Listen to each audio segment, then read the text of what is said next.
Om.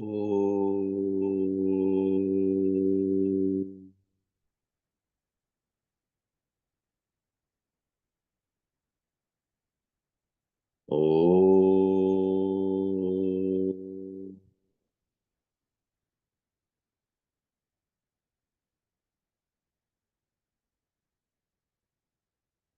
Om.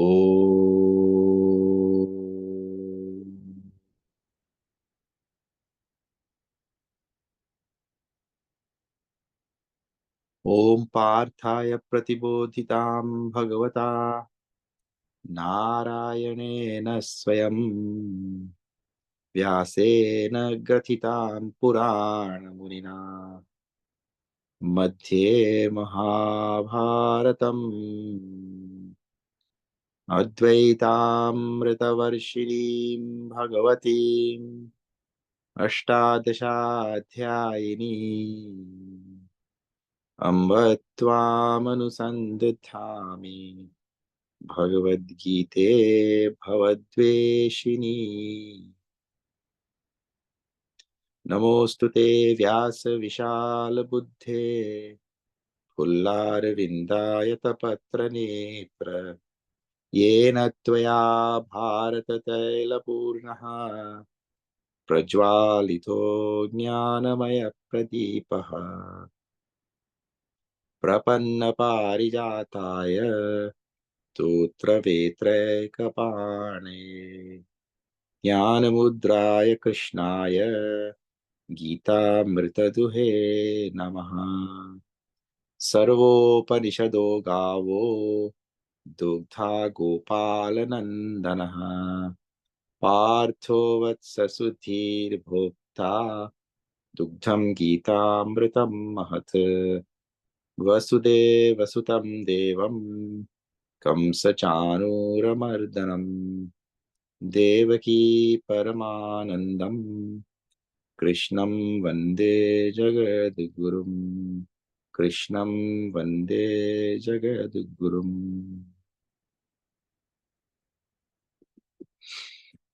Okay, so our topic today is the Yajna spirit or the Yajna Bhav through Bhagavad Gita. This is what I saw on the flyer. And I want to start in the third chapter. Of course, I will be going to different chapters and verses also. But I'm starting now in the third chapter, verse number 9. The very important verse for laying the foundations of this topic. All right, so if you have your Gita in front of you, please see chapter 3, verse 9. I'll just chant and then we'll look at these words a little bit. Very profound words and really at the root of this whole topic.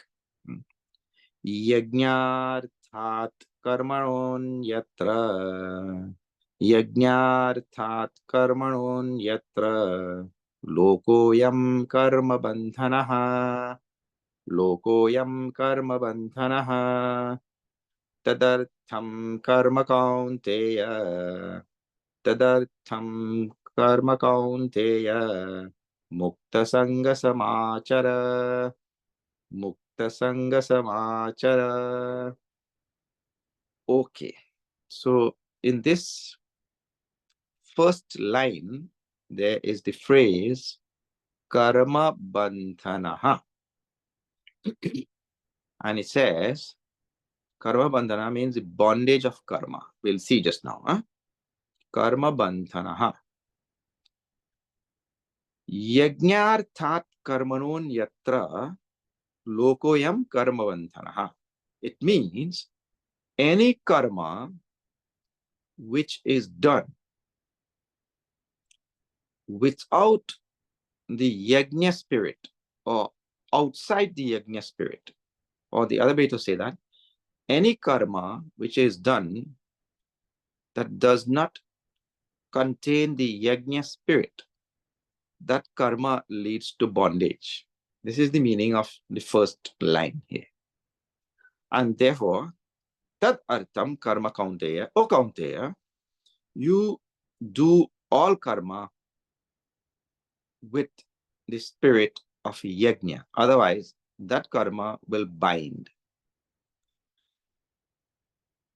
And while doing it, mukta sangha samachara, become free from attachment. Attachment here means to the result of action.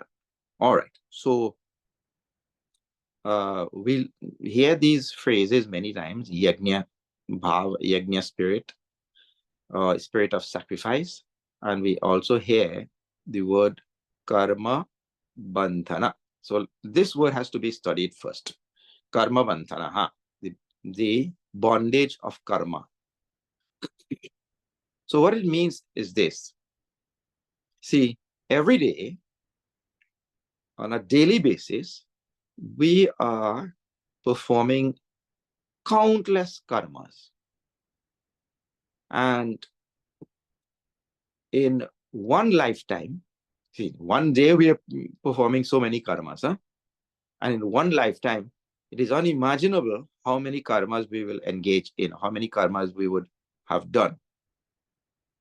Now, in the 4th chapter, Bhagavan tells that we have lived countless lifetimes.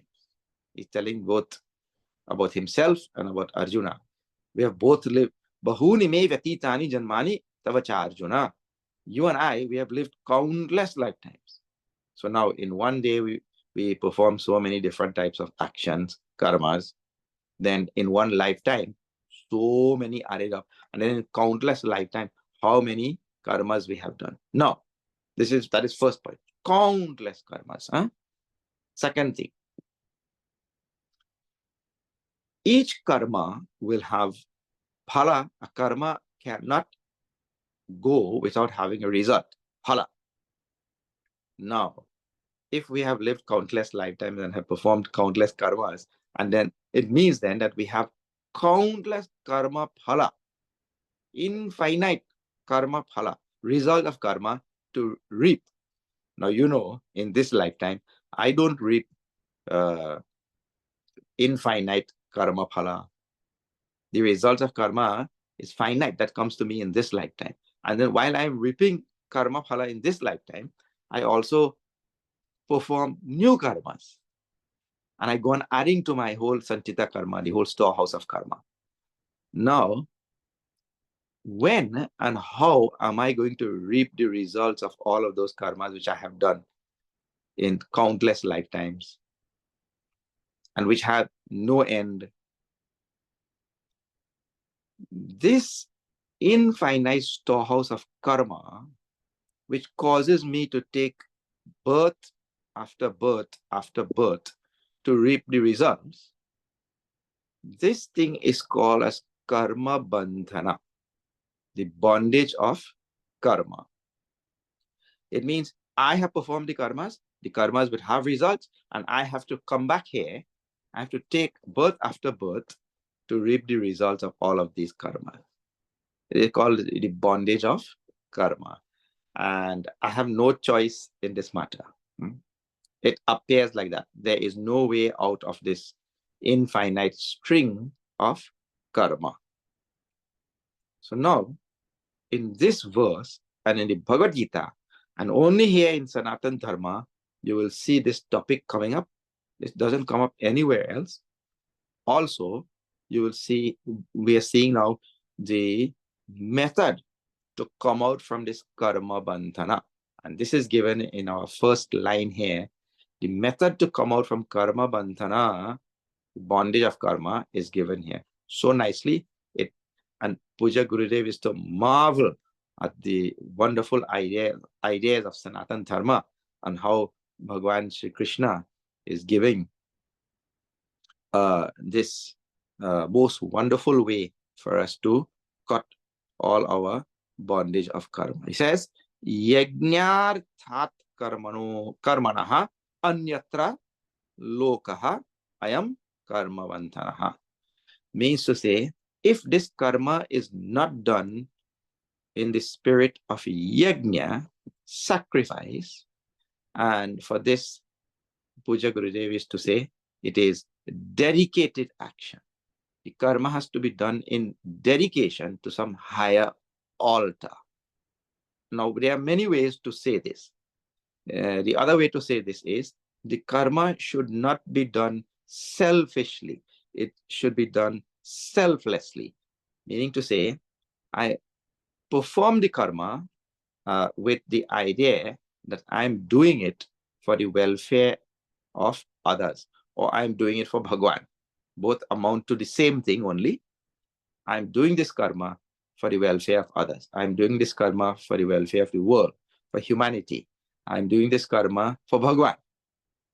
So now, this is the Yajna spirit or the Yajna bhav, which has to accompany my karma. If I'm doing this thing for me, if I'm doing this thing for my self-aggrandizement and my own prosperity, for me only, then that type of karma is not done in Yajna spirit, and that karma is going to bind me. So here is being given the most wonderful technique to unravel the infinite string of karma which we all come with, which is called as karma bandhana. Now,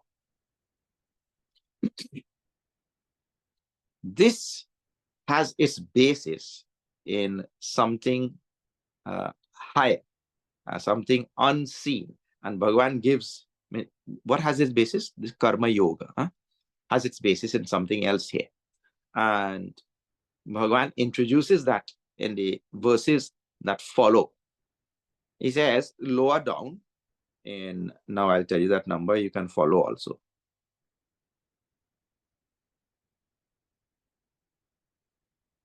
Number 14. In number 14, he outlines the basis for this whole karma yoga. I'll just chant. It will also go perhaps in number 15. Let me just chant this and we'll see. Annad bhavanti bhutani. Annad bhavanti bhutani. Parjanyadanna sambhavaha. Parjanyadanna sambhavaha. Yajnad bhavati parjanyaha. Yajnad bhavati parjanyaha. Yajna karma samudbhavaha. Yajna karma samudbhavaha. Karma brahmodbhavam vidhi. Karma brahmodbhavam vidhi. Brahmakshara samudbhavam. Brahmakshara samudbhavam. Okay. So it says here in number 14, Annad bhavanti bhutani, that all of us are born from Anna. All beings are born from Anna, food. So we call this body the food sheet, you'll see. All things are born from food. Parjanyadanna sambhavaha, and food is born from rain. If there is no rain, no fresh water, there cannot be any food. Then Yajnat bhavati parjanya, and rain is born from yajna, from sacrifice. Then yajna karma samudbhavaha, and sacrifice is born from karma. Karma means action. In other words, only when I initiate an action in yajna spirit, then I will be able to turn the wheel of a prakriti to bring food for me in the long run. Now, why I said this verse contains the basis for karma yoga. Now, let me back up a little bit and tell you. See, in the universe in which we live, we really cannot make anything. We cannot really create anything. That is outside our capacity. So, for example, the food that I eat, I cannot create it. The plant only can make a vegetable. I do not have the capacity to make a vegetable. And the water which is required by the plant to make the vegetable for me to eat, that water also I cannot create. Then the sunlight which the plant needs to produce that vegetable in combination with the water and all of that, that sunlight I cannot create. So the whole universe already contains all the things that are necessary for my survival. When I came into the universe, all the things were already there, the things that are necessary for my survival. And now I come into a universe where everything is already present, and then I take those things and I keep I keep my existence going. I just take things which are already there. Now, Bhagavan says, if I come into such a universe where everything is already provided to me and I just take and I never give anything in return. In a previous verse, he says, Stena sa uchyate. Such a person is called a thief. I just come into a world where everything is already there and I take and I just grow and I enjoy my life and I never think about the universe, which is providing everything for me. So that person is called as a thief. Now, this is, I'm telling from an ordinary standpoint. Now look at this a little bit deeper. What it means is the whole universe is sacrificing for me. Like, for example, the sun is burning itself out. And science will tell also, the sun is burning itself out. Then the ocean waters sacrifice their liquid state and they become a gas. They go up into the sky, form rain, which is now fresh water. From salt water becomes fresh water. So the ocean sacrifices its water, goes up into the sky, becomes rain, comes down, and the plant sacrifices its entire life by taking this rain water and nutrients from the soil and the sunlight and all of that. And the plant produces vegetables for me to eat. Even if somebody claims that I don't eat vegetables, I eat animals. Still, the animals eat vegetables. So everything is still part of the whole sacrifice chain. Everything is sacrificing in the universe. The sun is sacrificing, the ocean is sacrificing, the plant is sacrificing, the little microbes in the earth that are required for the production of so many things that the plant needs. The plant needs all of these things from the earth. So there are microbes working in the earth itself. Now see, everywhere around me, see the oxygen is free flowing in the air, in the atmosphere, right? Free flowing. But that oxygen gets trapped by the plant. It gives up its freedom to stay in the plant and to be part of the vegetable. And now finally, the vegetable doesn't eat its own, the plant doesn't eat its own vegetable, you know. The plant also sacrifices its products, its fruits for my survival. So around me, see, even if you don't, you take ordinary things, forget about plants and all of that. The people who are now in charge of the electricity by which my phone and my light and all things are working, those who are seeing about the internet, those who are taking care of all the technology and all of that, they're working hard everywhere. And I just get the result of the technology. I'm just sitting here getting the result of the production of electricity, getting the result of the technology on this phone and all the things, the warmth in this room. So I really am always at the receiving end of the sacrifice of countless people around the world and also of all the things in nature. The world operates by sacrifice. If the person doesn't sacrifice his sleep and get up to go to the production unit for electricity or to go and do whatever he does there, I will not have electricity to run anything here. You see? So this person sacrifices his sleep and his comfort. He has to get up on a cold morning and go there. So the world is sacrificing like that. Everywhere, every single thing in the world is sacrificing. That is why the word sacrifice here, yajna, for the benefit of others. That word has become a big word in this third chapter of Bhagavad Gita. And that is why you see Bhagavan is invoking the rain and the nature and all things around me, they're all sacrificing so that I can survive, I can continue doing what I do. Now, in such an environment where the entire universe is sacrificing, I just come and I just take things, and I myself don't make any contribution to the greater good of the whole nature in which I am living. I take selfishly, I take for my benefit, for my growth, for my enjoyment, for my aggrandizement, and I don't think about the welfare of others. When I take like that, those karmas which I perform, those karmas lead to bondage.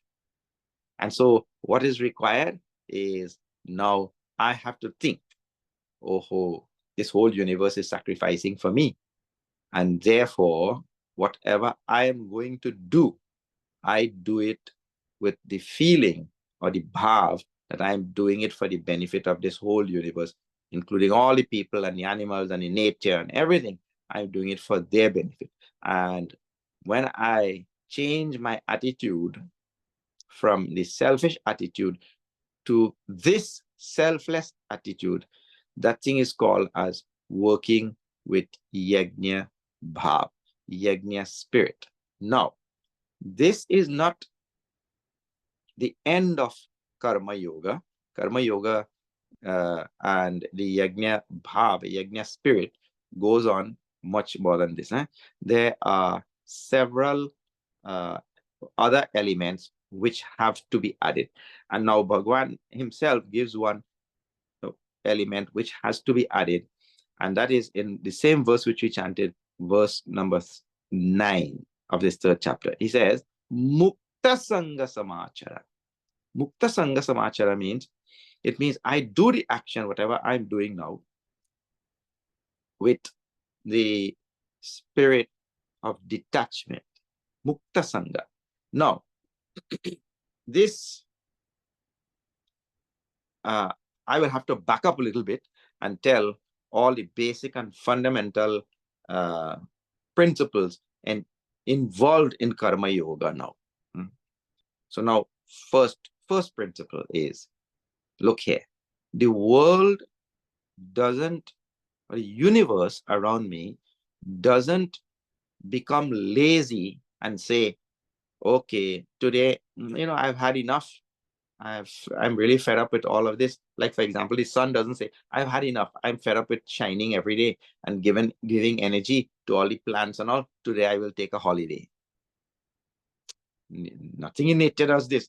The ocean doesn't say, I have given enough water to the clouds and now I'm fed up. The sacrifice of the universe is constant, unceasing, incessant. It never stops. So now, in the presentation here of Karma Yoga, Bhagavan also hints at this thing. That he says, Mate Sangostva Karmani, in the second chapter, I should not be given to inaction. I should not become lazy and say, okay, today I will. There are other people sacrificing and all they are doing, let them do. I will not do a thing. I should not be given to inaction. In a very famous verse, Karmanyeva adhikaraste ma phaleshu kadachana ma karma phala eturbhuhu mate sangostva karmani. So I should not be mate sangaha to akarmani. We should not get attached to inaction or become lazy and all that. I have to understand that the whole universe is working for me. Therefore, I should make my fair and just contribution. And see, the universe doesn't work for me only in one sector. Like only the wind produces oxygen for me to breathe. The sun also produces and gives me energy, and the rain also comes to give. So all the different sectors of the nature of Prakriti, they are all working. So it means also that I should not just think, okay, I'm only going to do this little bit and I will not do anything. See, in a householder's life, for instance, where you have to take care of children, you have to cook food, and you have to go to your job. And when you're going to your job, we have to drive on the road. And I think when I'm driving, I should drive for the welfare and benefit of others also. I'm not the only person on the road. So I drive in such a way so that they can also use the road properly and they can also get benefit of this road and all that, not just thinking about myself. So I have to think about so many things. Then when I work, there are taxes that have to be paid because the government needs money to build the roads and to make sure that the infrastructure and all that is taken care of. I have to go on thinking about all things. When in my workplace, I have to think also the other people have they're making their sacrifice by coming there, and they also have feelings, and I have to make sure that I don't hurt people's feelings and all sorts of things like that. No? So I'm thinking about the welfare of different sectors and different people at different places and all of that. I cannot just think about one thing. No. I cannot just say, okay, I'm going to work and I am doing my duty, and how I drive on the road, it doesn't matter. I don't care. I'm doing one duty at work there. Our life just does not have one thing to do. Or sometimes, like for example, we take care of the duty well outside there, and then my own self, I don't take care. Like this body, mind, and intellect, I do not take care of it. And the scriptures tell that we are supposed to take care of it. Kavi Sahib has written at one place very nicely, Zara halke gari hako, mere Ram gari wale. Bhagwan Ram is in this body. So I have to take care of this body, mind, intellect also, because the body is like a vehicle and the passenger is Ram. So now the person who is going to make his contribution to the world has to think about all aspects of the world, all things in the world. I cannot just think about one thing. Huh? Right. Otherwise, people, sometimes we are good in one department. So I'm good at taking care of my family. Okay, so I work hard and I take care of my family. But then what about the Prakriti and the nature? I have no respect for other life forms and the environment and all such things. So I have to think about so many things, not just okay, I'm taking care of my family. So when we are given to laziness, inaction, then we restrict our karma only to certain little things, and we couldn't care about other things. That is not proper thing. Laziness includes this thing also. You see, that I do minimum. Most people in the world do minimum only. So the first principle in whole of karma yoga, which Bhagwan is talking about then, is to make sure that I'm not lazy and I'm not derelict in doing my duty, because there's no part of the Prakriti which is derelict. Whole Prakriti is doing its seva or doing its service for me. So I cannot be derelict also in any department. I have to take care of all things that are required, like that. Right. So mate sangostva karmani. The first principle in the karma yoga then is I should not become lazy and neglect any part of my responsibility as a member of society or as a person who is receiving the benefit of the Prakriti from all sides. The whole Prakriti is bringing its benefit to me. Therefore, I am also now responsible for the whole Prakriti, everything around. And anything short of that is laziness. Anything short of that is derelict in duty. And it is on this basis also that we have organizations like Chinmay Mission, that we have sampradayas like our Swamini Amma has given her whole life, left everything outside and given her whole life to serve this mission and to serve society. These type of things have their basis in this feeling of responsibility for the whole world. And all of us who are in this Chinmay mission also, we cannot just say, no, no, no, I'm just thinking about my household and I'm thinking about my family and I will not. We have to make sure that we set aside some time. And even if a person said, okay, I don't like Chinmay mission, but there are so many mandirs and other organizations around, we have to set aside some time to make sure that we serve society, that we do something for humanity in terms of voluntary work and all of that, because a complex society has many, many limbs and all the limbs have to be supported. So now all of this is in this first part of the topic of not becoming derelict in duty, not neglecting our duties. I was just trying to relate how our duty expands to so many things outside. We are cut out for one particular type of work in life, like that person will be an engineer and that one will be an accountant and the other person will be a pilot and the other person will be a farmer, and we are cut out mainly for one thing in life. But that does not mean to say that we are absolved from any duty in so many other ways. I still have to take care of family and take care of the nature and take care of so many things around me. And one of them is working for organizations like these type of organizations. Now see, if so many people had not sacrificed for this mission and for this organization, then even this lecture which we are having this morning would not have been possible. People would have had nowhere to turn to hear Bhagavad Gita.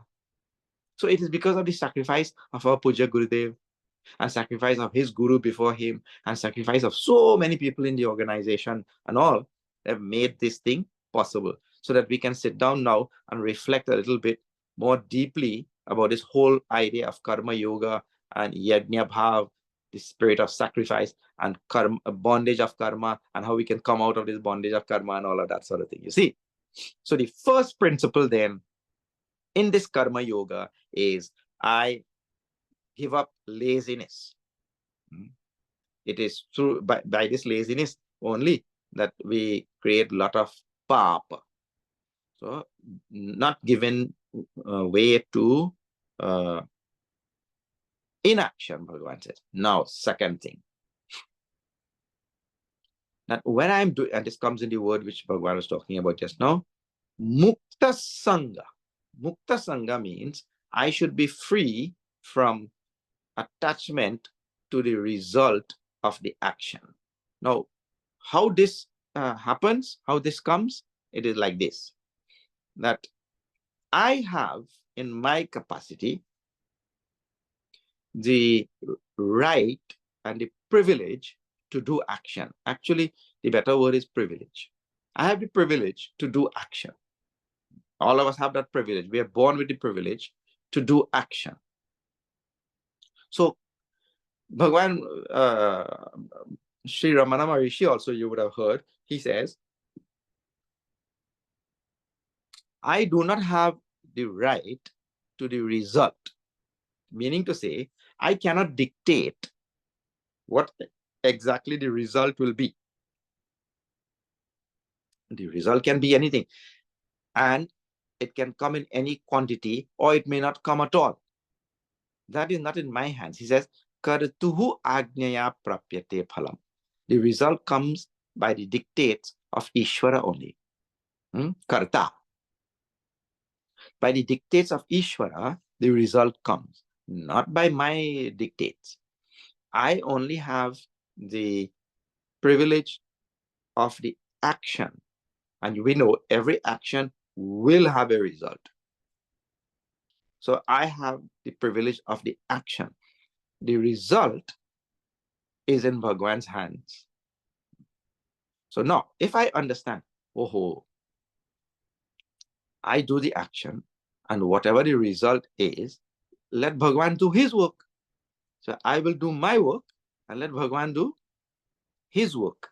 If this thing is understood clearly, I will subscribe to this. Means if it is understood that Bhagwan only will determine the result, then I will subscribe to this very simple equation. Well, I will do my work, let Bhagwan do his work. Now, if I was doing the karma for this karma for this result, and the result does not come, then I will not be perturbed or disturbed or lose my cool, as we say, because I had understood clearly from the beginning that this result is not in my hands. So with this understanding, I detach myself from this result. It means I do not have any strong insistence on this result because I know it is not in my hands. What is in my hands is the action only. So what I do, I go on doing the action and I say, let Bhagwan determine what the result will be. So now there's a second part of this, and this is called as Ishvara Arpana Buddhi. It means to say, now these are two different things. I am not attached to any result. I'm not insistent on any result. I say, I do the action, and I'm doing the action thinking that action A will lead to result B. Otherwise, you can't do action B. We have to say, we have to know action A will lead to what result. That is from experience and from the, observation and all of that thing. We know generally when we do action A, the result B comes. So that much I know only. And it has happened so far. But we also know that many a time we do action A and result B does not come. And based on this knowledge, it is Ishvara who is responsible for the result coming or not coming, or what quantity comes in or what quantity doesn't come in, and all of that. I am not responsible for that. So this understanding is required, and so I can detach myself from that whole process and just do my action. Let the result be taken care of by Ishvara. But the second part, which I just introduced, is now the what we call as the dedication part of this whole action. And here in the second chapter, the third chapter itself, there's a very famous verse which Bhagwan gives. He says, Karma neva hi samsiddhim asthita janakadayaha. That the karma brings accomplishment, and it was practiced by King Janaka and others of the past. And how they did it? They did it. Loka sangrahamevapi sampashyan kartumarhasi. How they did the karma? They did the karma and they dedicated it to Bhagwan. So the second part of this idea of doing karma and karma being detached from the karma phala is dedicate the karma phala result to Ishvara, and in this phrase here, Loka Sangraha. Loka Sangraha means for the benefit of the world. In other words, when I go to my job or I come to the ashram to do some seva, now see how many things can be there in our mind while we are doing these things. See, if I come to the ashram and I'm doing some seva, let us say, I'm cutting the grass in the ashram.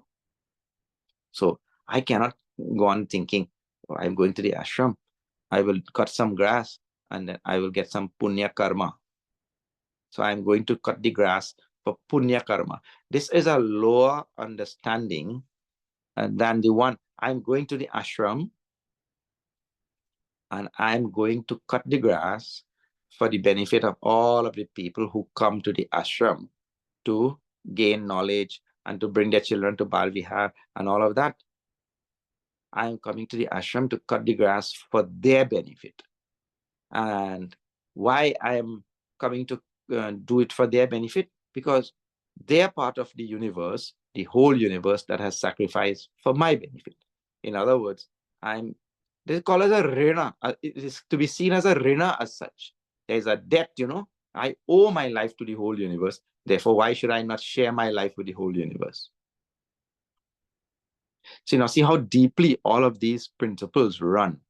in karma yoga. So now when I'm doing that karma with this type of understanding, I'm doing it with the yajna spirit. The whole universe is sacrificing for me, therefore I have to sacrifice for the whole universe. Now when this thing is done like this selflessly, see, I'm telling you have to be very careful. I cannot go there thinking I don't care about this ashram and these people and the universe and all that sort of thing. I'm just going to do that karma so that I will get some punya karma, some punya karma phala, and then I will evolve. Who evolved and all, I don't care. I have to think that I'm going to do for their benefit. Loka Sangraha is a big phrase, and Bhagavan Shri Krishna here is now citing the example of King Janak and so many. Janakadayaha means to say he's using plural. Janak and others, all the others who performed karma in the past with Loka Sangraha, with the attitude of bringing benefit to the world and to humanity and to others. This is the important part of the whole phrase. And slowly, we have to do our vichar. And actually, that's what we are doing this morning on these verses.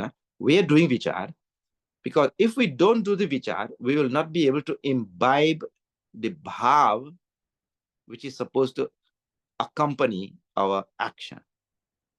If this right bhav, right feeling, right understanding and all, they are not there in our karma. See, like for example, an animal that is pulling a bullock that is pulling a cart. The bullock doesn't have any of this in its mind, doesn't know any of this. And so the human being is privileged with this intellect to understand this whole very complex process of karma and karma phala and all of that, and to also let the understanding bring the right bhav inside of us. And so when I do the karma with this right bhav, like Janakji Maharaj and all the others, thinking constantly about the welfare and benefit of others. Now see, this thing is not any ordinary idea. And because this is a most profound idea and also so necessary in society, our Puja Gurudev is to hammer so strongly on these type of points. Now let me just show you how important and how necessary these type of ideas are. Now see, we have every day people going to their respective jobs, right? The whole nation is working.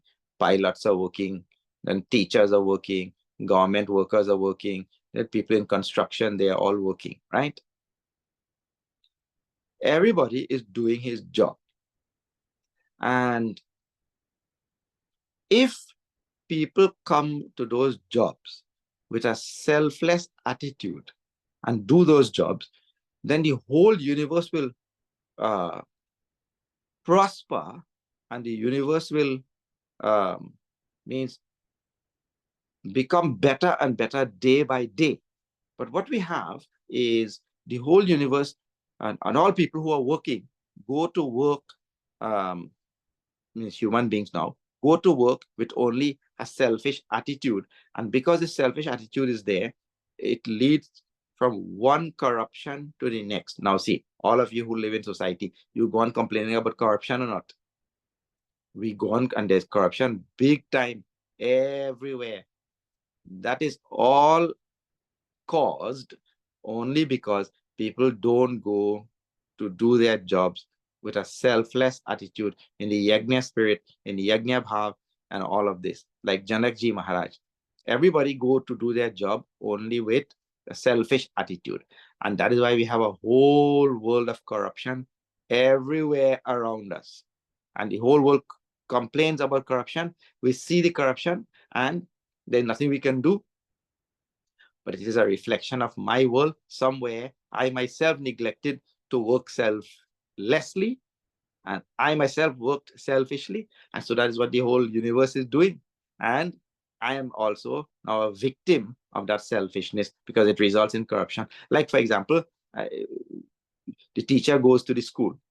Now, the teacher should be thinking solely about the welfare and the benefit of students, isn't it? Because a teacher's duty is to build the future through students. I teach the students nicely. I care about them. I impart all the lessons to them and all the values and all of these things nicely, so that I will make Canada a better place by making better citizens. So I'm thinking about Canada. I'm thinking about the welfare of the child. I'm thinking those type of things have to be very strongly embedded in us. And if we don't, then I just go there selfishly. I'm going to this job. I will get a salary. I will make sure that I get the promotion so that my salary will increase. That, I will get so much and so much of vacation, and I will. So I'm thinking all about what I will get, and really not emphasizing the welfare and benefit of the child and the nation and all of that.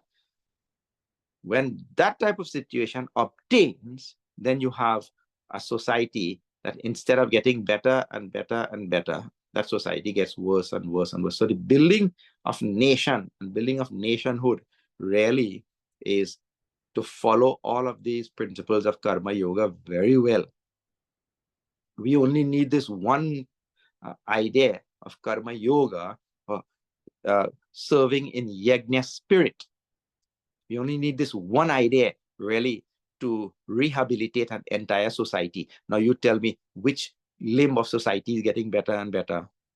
It means less and less we are following the ideas and principles of karma yoga, and more we are imbibing selfishness and thinking only about ourselves and all of that. See, so we have fallen out of sync with the whole yajna process which is going on in the universe, because I'm telling the whole prakriti, the whole nature and the universe sacrifices for us, but the society and human beings are falling more and more out of sync with a natural process that is in place already. So like this, Bhagavan is telling to Arjuna, my dear Janakji Maharaj and so many others in the past, they dedicated all of their actions to humanity, to the world, and the phrase which is used is Loka Sangaha. So now I have to really imbibe this phrase, reflect on it deeply, and go on seeing how the transformation takes place in my mind from selfishness to selflessness. Selfless means I'm doing it for others. Like this, reflection has to be done, and the principles have to be imbibed by me. And every little bit counts. I mean, you will not be able to overhaul your entire thinking and your feeling and bhav and all in one day. And how it is overhauled? It is overhauled really by a lot of thinking about this.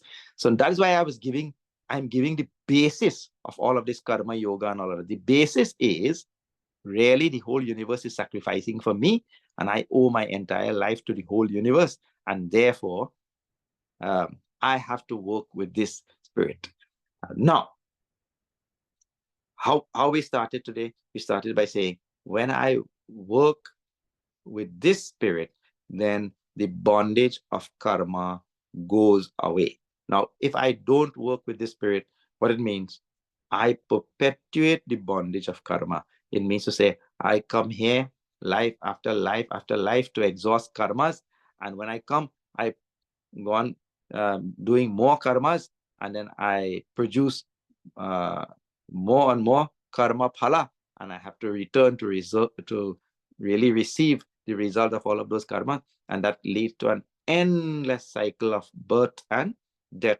Punarapi jananam, punarapi maranam, punarapi janani jathare shayanam. All of these words and all you know. Therefore, it is very, very important that we all engage in this yajna spirit, yajna bhav. So the main principles then is to not be lazy, then do the action without attachment to the result, and also the result should be now dedicated to the welfare and benefit of the world and others. All right. So now I'll stop here. Now tomorrow we will continue. There's still some very important elements of this whole karma yoga principle. Huh? Some important elements are left. We will continue from there tomorrow. Okay. Hari Om. Om Purnamada Purnamidam Purnat Purnamudachyate Purnasya Purnamadaya Purnameva Vashishyate. Om Shanti Shanti Shanti. Hari Om Shri Guru Pyo Namaha. Hari Om.